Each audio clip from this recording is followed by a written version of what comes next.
Hello guys, कैसे हैं आप लोग। तो टेंथ की बोर्ड जो है वो आसपास है और हम आशा करते हैं कि आप लोगों की पढ़ाई भी अच्छी चल रही होगी। तो आज हम क्लास टेंथ का जो सेकंड चैप्टर है, पोलिनोमियल्स, ये पढ़ेंगे। तो देखिए, सबसे पहले जब भी कोई इक्वेशन होती है तो उसके कुछ बेसिक कंपोनेंट्स होते हैं। जैसे एक हम बोलते हैं वेरिएबल, एक हम बोलते हैं कोफिशिएंट,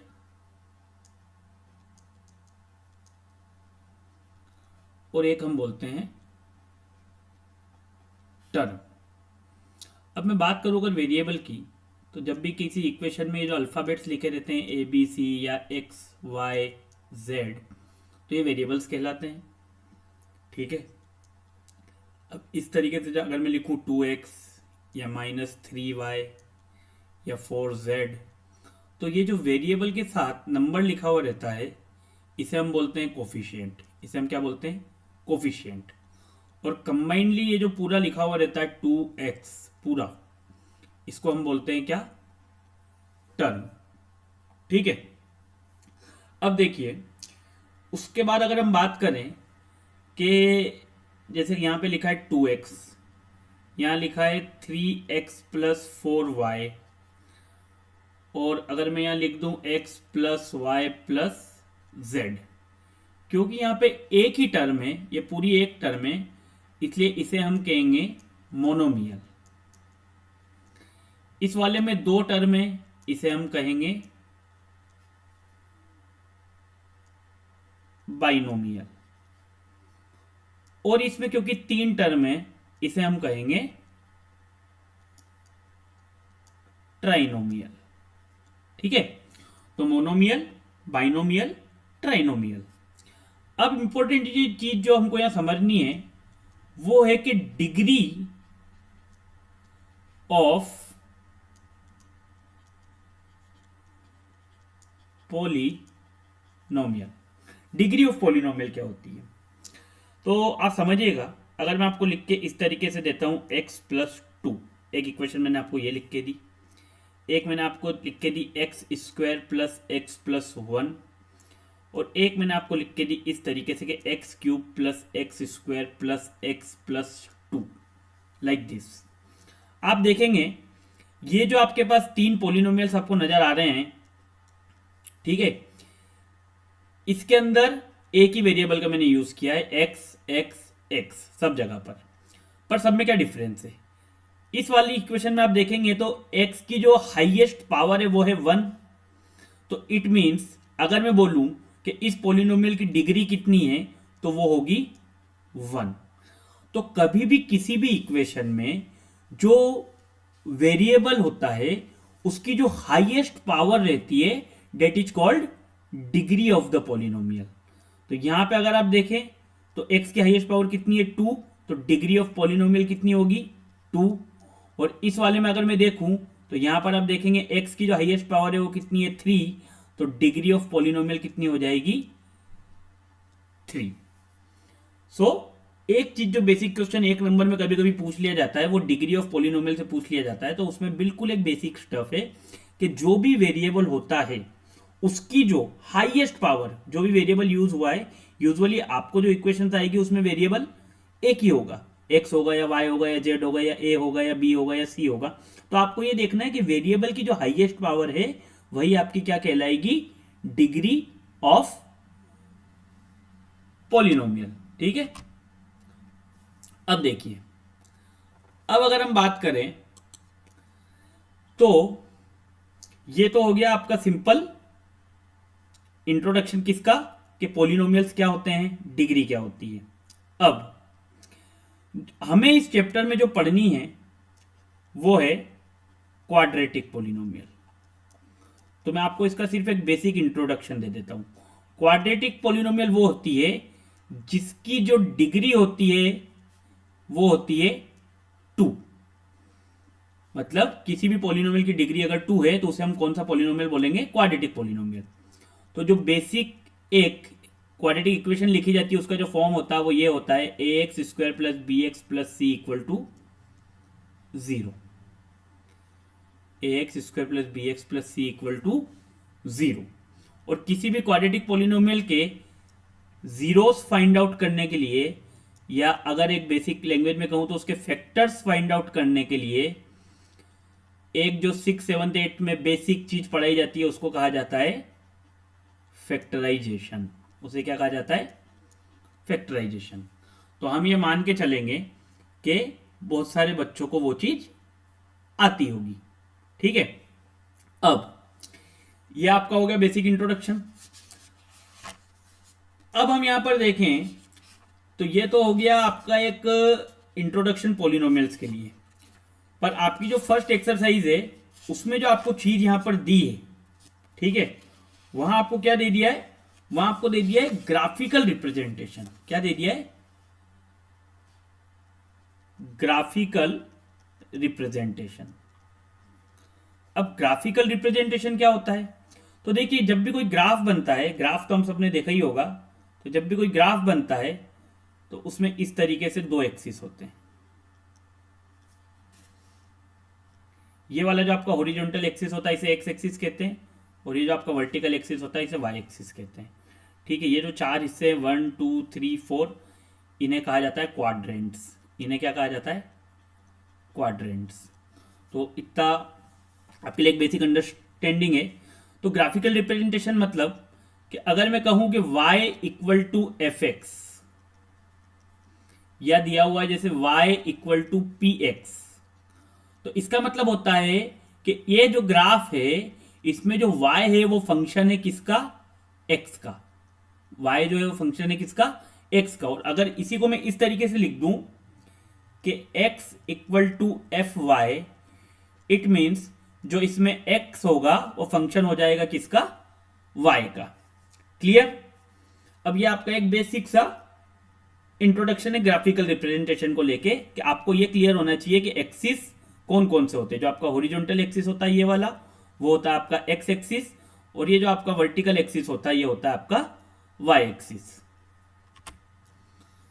अब आप देखिए,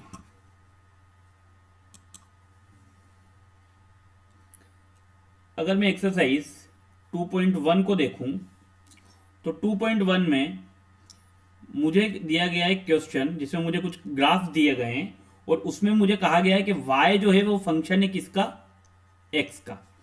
तो मुझे सिर्फ ग्राफ को देखकर ये बताना है कि नंबर ऑफ जीरोस कितने होंगे px के ईच केस में। मुझे सिर्फ ग्राफ को देखकर इस चीज को बताना है कि जो नंबर ऑफ जीरोस होंगे वो px के कितने होंगे in each case, in each case.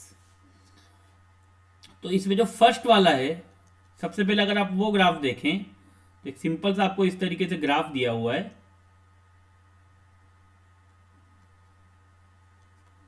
ठीक है, सिंपल सा आपको इस तरीके से ग्राफ दिया हुआ है, और इस ग्राफ में ये जो है आपका y एक्सिस है, ये जो है आपका x एक्सिस, और एक आपको लाइन दी गई है वो इस तरीके से बनी हुई है। अब मेरे को यहां पर दिया है कि y जो है वो फंक्शन है x का। ये जो लाइन बनी हुई है एक्सिस के अलावा वो कहीं से भी y एक्सिस को तो क्रॉस कर रही है, बट क्या वो x एक्सिस को क्रॉस कर रही है, जी नहीं। इट मींस जो नंबर ऑफ जीरोस होंगे इस केस में वो कितने हो जाएंगे, 0, क्योंकि ये जो लाइन है पर्टिकुलर इक्वेशन के लिए जो लाइन ड्रॉ हुई है वो कहीं से भी x एक्सिस को क्रॉस नहीं कर रही है, उसे इंटरसेक्ट नहीं कर रही है। Dates why the number of zeros in this particular case is 0। इसी में अगर मैं आऊं सेकंड पर, तो सेकंड क्वेश्चन अगर आप देखेंगे तो ये आपका y एक्सिस,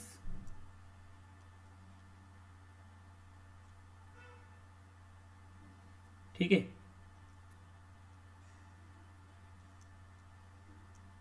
ये आपका x एक्सिस, और इसमें जो आपको ग्राफ दिया है वो इस तरीके से दिया है। यहां पर अगर आप देखो तो ये जो आपका पर्टिकुलर ग्राफ है ये x एक्सिस को कितने पॉइंट पे इंटरसेक्ट कर रहा है? एक पॉइंट पर। इट मींस जो नंबर ऑफ जीरोज होंगे इस केस में वो कितने हो जाएंगे? 1। इसी तरह आप अगर थर्ड वाला देखें इसके अंदर,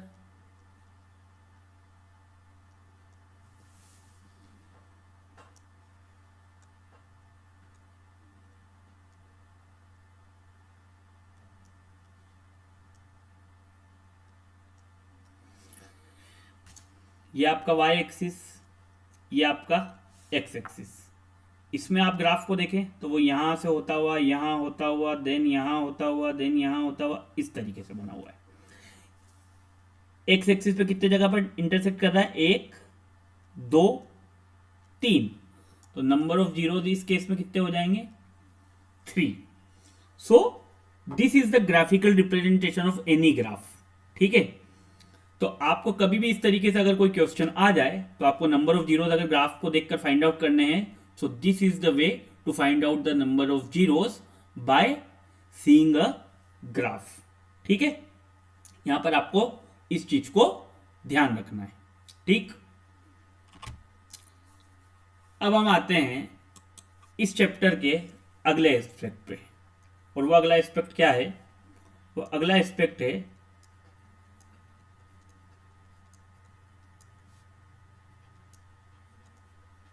relationship between zeros and coefficients of a polynomial। अब देखिए, हमको इसके अंदर पढ़नी है क्वाड्रेटिक इक्वेशन। क्यूबिक भी है बट वो एग्जामिनेशन पॉइंट ऑफ व्यू से नहीं है। तो मैंने अभी आपको बताया था कि जो क्वाड्रेटिक पोलिनोमियल होता है उसका बेसिक फॉर्म होता है ये ax² plus bx plus c equal to 0। ठीक, ये आपका एक स्टैंडर्ड फॉर्म है कि कोई भी इक्वेशन अगर लिखी हुई है तो उसका जो स्टैंडर्ड फॉर्म होता है क्वाड्रेटिक इक्वेशन का वो ये होता है। किसी भी क्वाड्रेटिक इक्वेशन का जो स्टैंडर्ड फॉर्म होता है वो ये होता है। इसके अंदर अगर मैं बात करूं तो कोफिशिएंट मेरे पास 3 है, ए, बी एंड सी। ठीक है, और अगर मैं बात करूं तो जीरोस, तो क्योंकि क्वाड्रेटिक इक्वेशन की जो डिग्री होती है, क्वाड्रेटिक इक्वेशन की जो डिग्री होती है वो उसके वेरिएबल की हाईएस्ट पावर होती है, डेट इज 2। तो इसकी डिग्री होती है 2। इट मीन जो नंबर ऑफ जीरोस रहेंगे इसमें वो भी कितने रहेंगे? 2। तो जो दो जीरोस है मैं उनको मान लेता हूं अल्फा एंड बीटा। ठीक, इतना आपको समझ आ गया कि अगर जैसे यहां पर मैं आपको एक एग्जांपल दे दूं, 2x² प्लस x प्लस 1, तो दिस इज a, x के आगे कुछ नहीं है मतलब 1 है, this is b and this is c। ये उसके कोफिशिएंट्स होंगे। ठीक है, अब रिलेशनशिप आपको याद करना है। तो देखिए, first is sum of zeros. Zeros और कोफिशिएंट में क्या रिलेशन होता है? जो सम ऑफ जीरोज होता है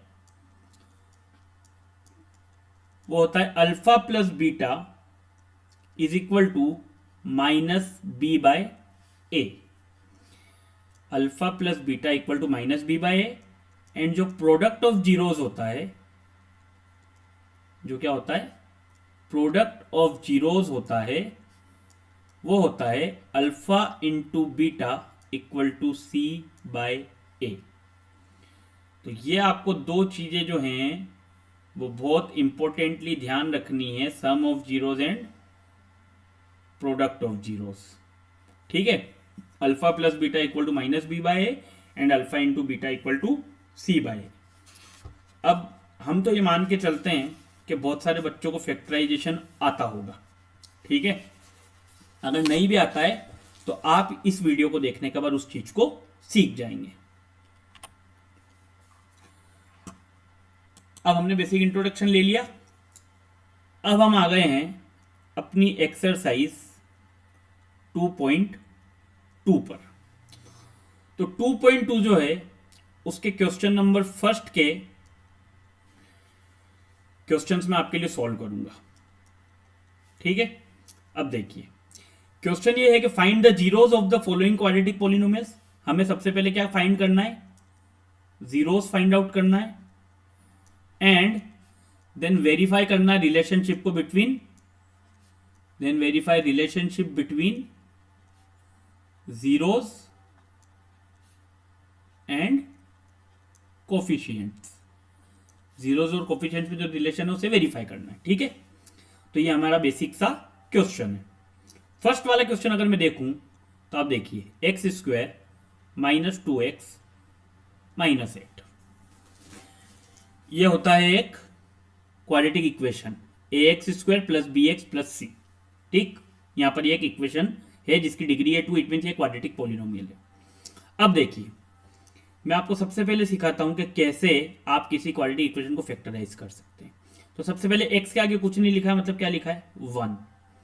तो सबसे पहले आप एक्स स्क्वायर का जो कोफिशिएंट है वो ले लीजिए 1, और आपके पास ये जो कांस्टेंट है ये कितना है -8, विथ साइन की बात कर रहा हूं मैं। इसका अगर मैं प्रोडक्ट करूं तो कितना आएगा -8। तो फैक्टराइजेशन में सबसे इंपॉर्टेंट ये चीज है कि जब मैंने ये लिख लिया, अब उसके बाद मुझे ऐसे दो नंबर सोचने हैं कि जिनका अगर मैं मल्टीप्लाई करूं तो -8 आए, और अगर उन्हें मैं ऐड करूं तो आई विल गेट -2। तो कोई भी दो नंबर ऐसे दिमाग में लाइए जिनका मल्टीप्लाई करने पे 8 आता हो, तो 2 4 जा 8 और 8 1 जा 8, ठीक है। दो नंबर ऐसे अगर मैं दिमाग में लाऊं जिनका मल्टीप्लाई करने पे 8 आता हो, तो 2 4 जा 8 एंड 8 1 जा 8। अगर मैं 8 में से 1 को किसी भी तरह से सब्ट्रैक्ट करूं तो क्या -2 ला सकता हूं? जी नहीं। बट क्या 4 में से अगर 2 को माइनस करूं तो -2 ला सकता हूं? जी हां। तो ये मेरे पास दो ऐसे नंबर्स हैं जिनका प्रोडक्ट करने पे मुझे 8 मिल जाएगा और जिनको प्लस माइनस करने पे मुझे -2 मिल जाएगा। तो देखिए एक्स स्क्वायर, अब यहां पे क्या ध्यान देना है, 2 जो है वो काय का है माइनस का, मतलब जो बड़ा नंबर होगा डेट इज 4 वो काय का होगा माइनस का, और जो छोटा नंबर होगा वो काय का होगा प्लस का, जो कि 2 है। इसको मैंने इस तरीके से लिख दिया, x कॉमन लिया मैंने, ब्रैकेट में आ जाएगा x -4। इन दोनों टर्म में से मैंने x कॉमन ले लिया, ब्रैकेट में आ गया x -4। आगे मुझे x -4 पहले कॉमन आ गया, वो आगे भी आएगा। अब x को 2x बनाना है तो काय का मल्टीप्लाई होगा 2 into x, it will be 2x plus into minus minus and 2 4 जा 8।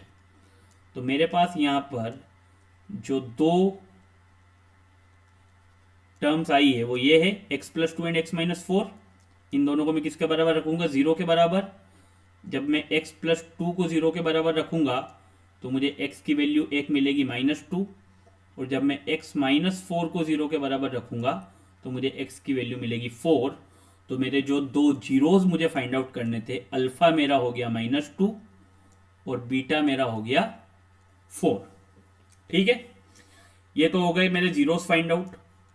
अब मुझे रिलेशनशिप वेरीफाई करना है किस किस के बीच में, जीरोस और कोफिशिएंट्स के बीच में। तो देखिएगा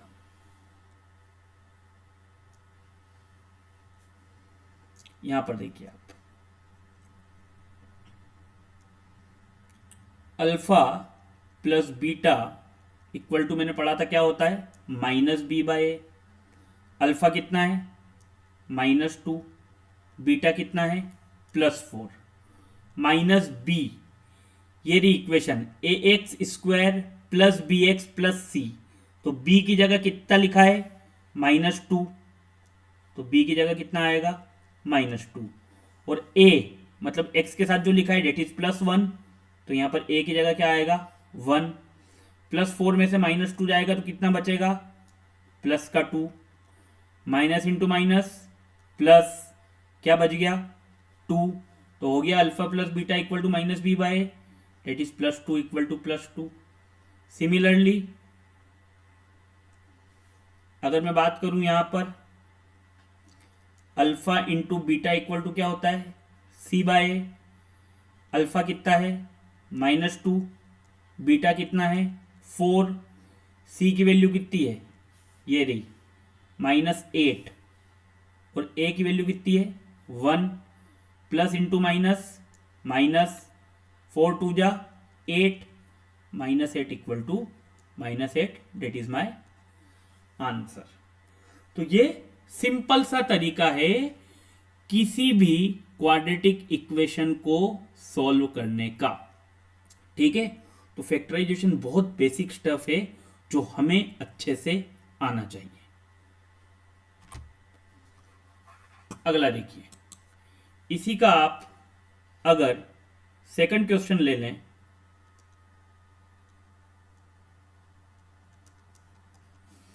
तो आप देखेंगे 4s² -4s + 1, इसका इससे मल्टीप्लाई होगा, 4 1 जा 4 प्लस का 4। दो ऐसे नंबर सोचिए जिनका मल्टीप्लाई करने पे 4 आता हो, that is 1 × 4 and that is 2 × 2। अब मुझे ये चीज भी देखनी है बीच वाली कि इन दो नंबर का प्लस माइनस करके -4 आना चाहिए। तो 4 और 1 का प्लस माइनस करके किसी भी तरीके से 4 तो आ नहीं सकता है, बट 2 और 2 ऐसे दो नंबर हैं जिनका प्लस माइनस करके क्या आ जाएगा, -4। तो 4s², अब क्योंकि -4s है तो -2s + 1। इन दोनों में से क्या कॉमन आ जाएगा, 2 कॉमन आ जाएगा और s कॉमन आ जाएगा। 2 और s कॉमन आ गया तो ब्रैकेट में क्या बचा, 2s - 1। आगे भी ब्रैकेट में बचेगा 2s - 1। अब अगर मुझे इस -1 को प्लस का 1 बनाना है तो इसका मल्टीप्लाई मुझे -1 से करना पड़ेगा। तो देखिए plus into minus, -2s, minus into minus plus का 1, तो आ जाएगा 2s - 1, 2s - 1। दोनों को अगर मैं 0 के बराबर रखूं तो दोनों तरफ से मुझे s की वैल्यू मिलेगी 1/2 एंड 1/2। इट मीन्स अल्फा की वैल्यू भी होगी 1/2 और बीटा की वैल्यू भी कितनी होगी, 1/2। अब वही alpha plus beta equal to minus का b/a। अल्फा भी 1/2 है, बीटा भी 1/2 है, माइनस b की वैल्यू कितनी है, -4, और a की वैल्यू कितनी है, 4। 1/2 + 1/2, 2 1 जा 2, 2 1 जा 2 एंड 2 2 जा 4, माइनस इंटू माइनस प्लस 4/4, 4/4। 4 से 4 cancel out, what I will get 1। 4 से 4 cancel out, what I will get 1। और सिमिलरली अल्फा इंटू बीटा किसके बराबर होता है, c/a। It means 1/2 into 1/2। c की वैल्यू कितनी है, 1, और a की वैल्यू कितनी है, 4, और यहाँ पे मल्टीप्लाई करने पे कितना आ जाएगा, 1/4। Hence proved that alpha plus beta is equal to -b/a and alpha into beta equal to c/a। ठीक है, तो ये आपके बेसिक से क्वेश्चंस हैं जो कि पॉलिनोमियल्स की एक्सरसाइज में आपको सॉल्व करने हैं। ठीक है, अब हम आते हैं अपनी अगले क्वेश्चन पर।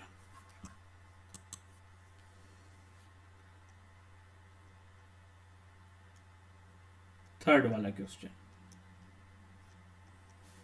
क्या है, 6x² -3 -7x।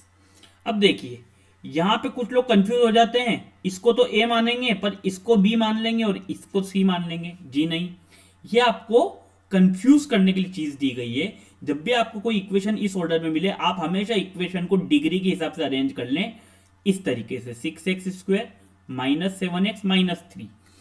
जैसे 1 + 2 को अगर हम 2 + 1 लिख दें तो कोई फर्क नहीं पड़ता है। उसी तरीके से जब कोई इक्वेशन में भी अगर जो टर्म्स हैं वो अलग अलग ऑर्डर में लिखी हुई है हो, पर हम उन्हें अलग ऑर्डर में अरेंज कर दें तो हमारे आंसर पे कोई इफेक्ट नहीं पड़ेगा। वापस अपना बेसिक, 6 × -3 कितना होता है, माइनस का 18। ऐसे दो नंबर सोचने हैं जिनका मल्टीप्लाई करने पे तो 18 आए बट उनका प्लस माइनस करने पे 7 आ जाए, तो ऐसे नंबर है 2 और 9। 6x², क्योंकि माइनस का 7x है तो बड़ा नंबर माइनस का होना चाहिए, -9x प्लस 2x -3, इन दोनों में से कॉमन लेना है मुझे। So what I will take as common, that is 3x। तो यहाँ पे बचेगा 2x माइनस का 3, और आगे भी ब्रैकेट में आ जाएगा 2x माइनस 3। 2x माइनस 3 पूरा का पूरा जब ब्रैकेट में चला गया तो बाहर बच जाएगा 1।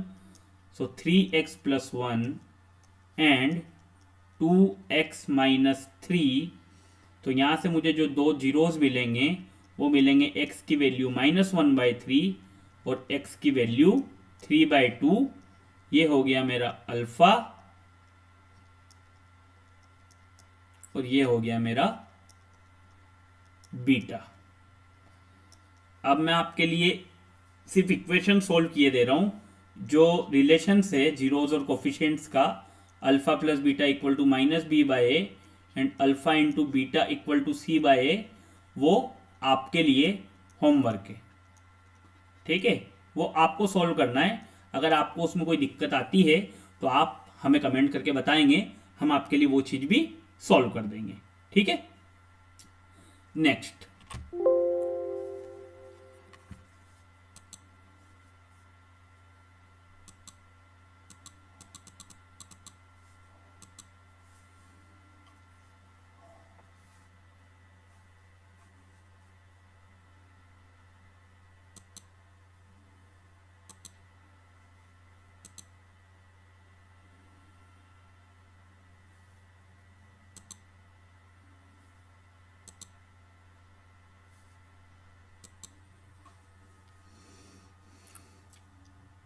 फोर्थ क्वेश्चन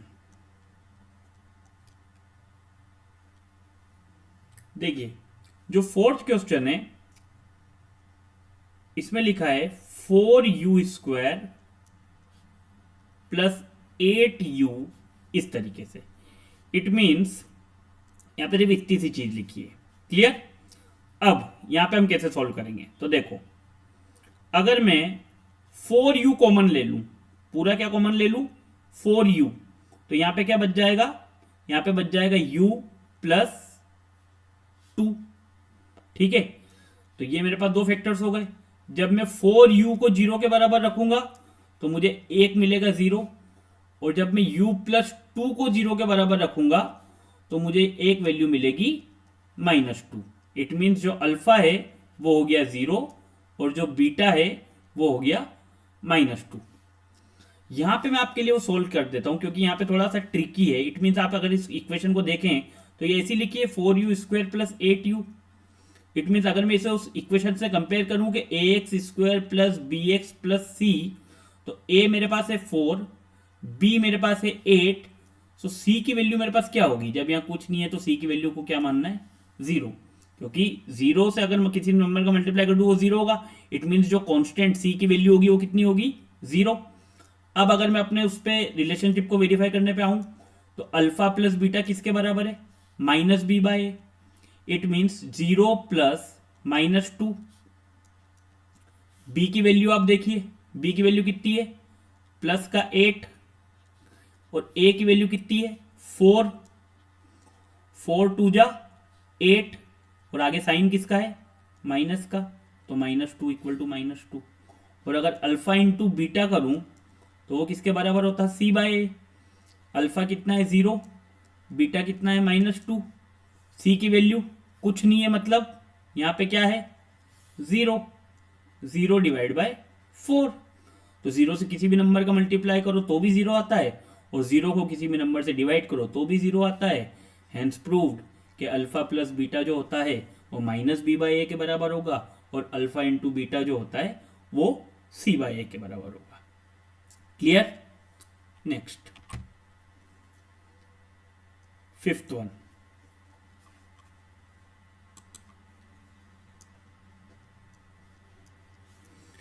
क्या लिखा है, t² -15। अब यहां पे देखिए, t का स्क्वायर है ये, और -15, तो कभी भी रूट में कोई भी नंबर हो उसका स्क्वायर हमेशा क्या होता है, उस पर्टिकुलर नंबर के बराबर। तो यहां पर क्या बन गया, एक इक्वेशन बन गई जो हम 9th क्लास में पढ़े थे, a² - b²। और A square minus B square किसके बराबर होता है? A plus B into A minus B. It means T plus √15 और टी माइनस √15.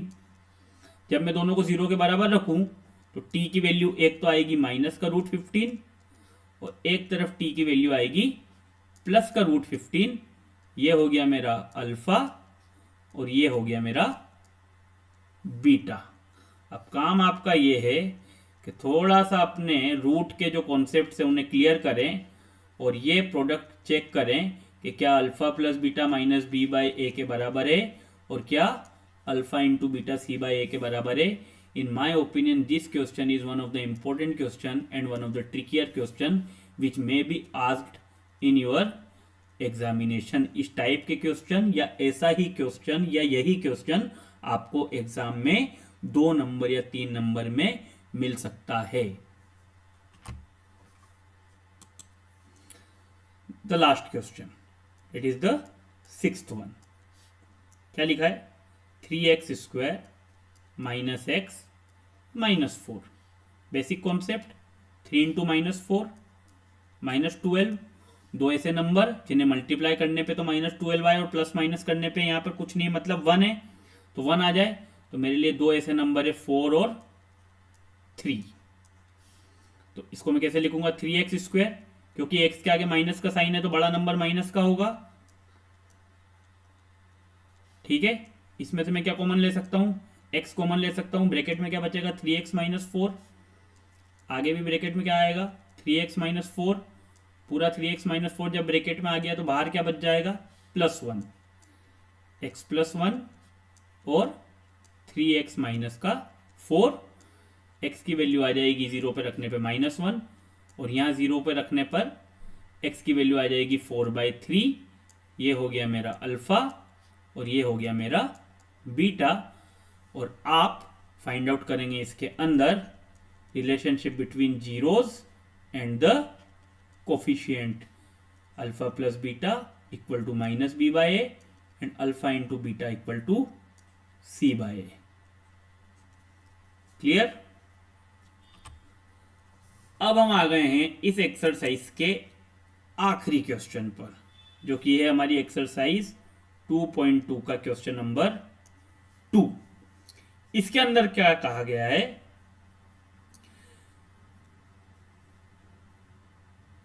कि हमें क्वाड्रेटिक पॉलिनोमियल फाइंड करना है. We have to find out a quadratic polynomial जिसके sum of zeros and product of zeros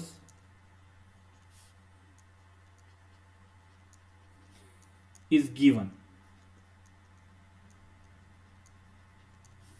तो एक equation होती है, आप समझिए कि जब भी आपको सम ऑफ जीरोस और प्रोडक्ट ऑफ जीरोस गिवन हो तो कोई भी इक्वालिटी इक्वेशन आप कैसे बनाएंगे? तो उसके लिए फॉर्मूला है x square minus alpha plus beta into x plus alpha beta. तो जब भी आपको किसी भी क्वाड्रेटिक पॉलिनोमियल में सम ऑफ जीरोस और प्रोडक्ट ऑफ जीरोस गिवन होगा तो इस इक्वेशन का यूज करके आप कोई भी क्वाड्रेटिक पॉलिनोमियल बना सकते हैं. और यही है आपका एक्सरसाइज 2.2 का क्वेश्चन नंबर 2 कि आपको सम और प्रोडक्ट ऑफ जीरोस गिवन है और आपको क्वाड्रेटिक पॉलिनोमियल फाइंड आउट करना है. So X square minus alpha plus beta into x plus alpha beta. तो अब मैं इसका अगर फर्स्ट क्वेश्चन लूं तो वहां पे मुझे सम ऑफ जीरोस दिया है 1/4 और प्रोडक्ट ऑफ जीरोस दिया है -1 और मुझे क्वाड्रेटिक इक्वेशन फाइंड आउट करनी है. तो वैल्यू पुट करूंगा x square minus sum of zeros दिया है कितना? 1/4 इंटू एक्स और प्रोडक्ट ऑफ जीरोस कितना दिया है? -1. X square minus x/4 plus into minus minus का 1 एलसीएम ले लेंगे. सो इक्वेशन बन जाएगी 4x square minus x minus 4 equal to 0 and this is the required quadratic polynomial. ठीक है, अगले क्वेश्चन पे आते हैं। सेकंड वाला मुझे दिया है √2 and 1/3। This is sum of zeros and this is product of zeros. X square minus sum of zeros into x plus product of zeros.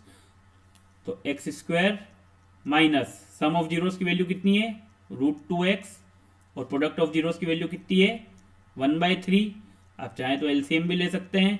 LCM ले लेंगे तो equation will be 3x square minus 3√2x plus 1 equal to 0 and this is the required quadratic polynomial. इसी में हम अगर third वाला देखें तो वहां दिया है 0 एंड √5। वैल्यू पुट करेंगे x square minus sum of zeros into x plus product of zeros and the equation will B x square plus √5।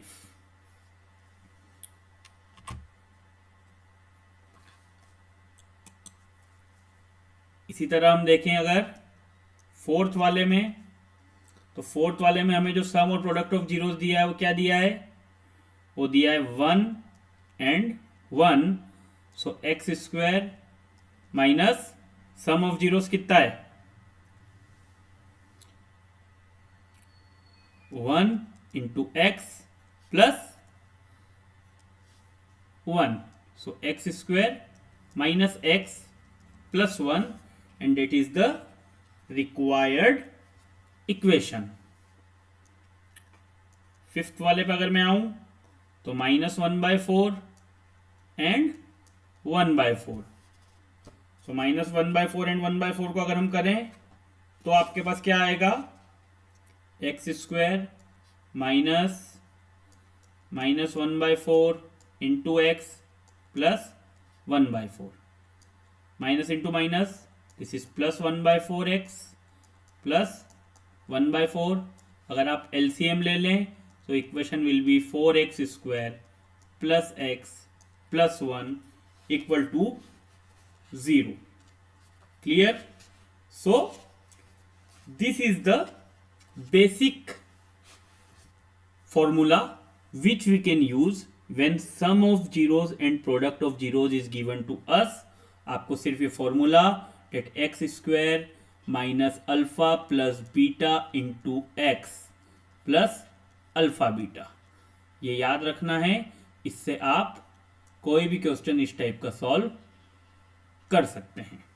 तो ये था आपका चैप्टर नंबर 2 पॉलिनोमियल्स, जो आज हमने इस वीडियो में आपके लिए पूरा कर दिया है।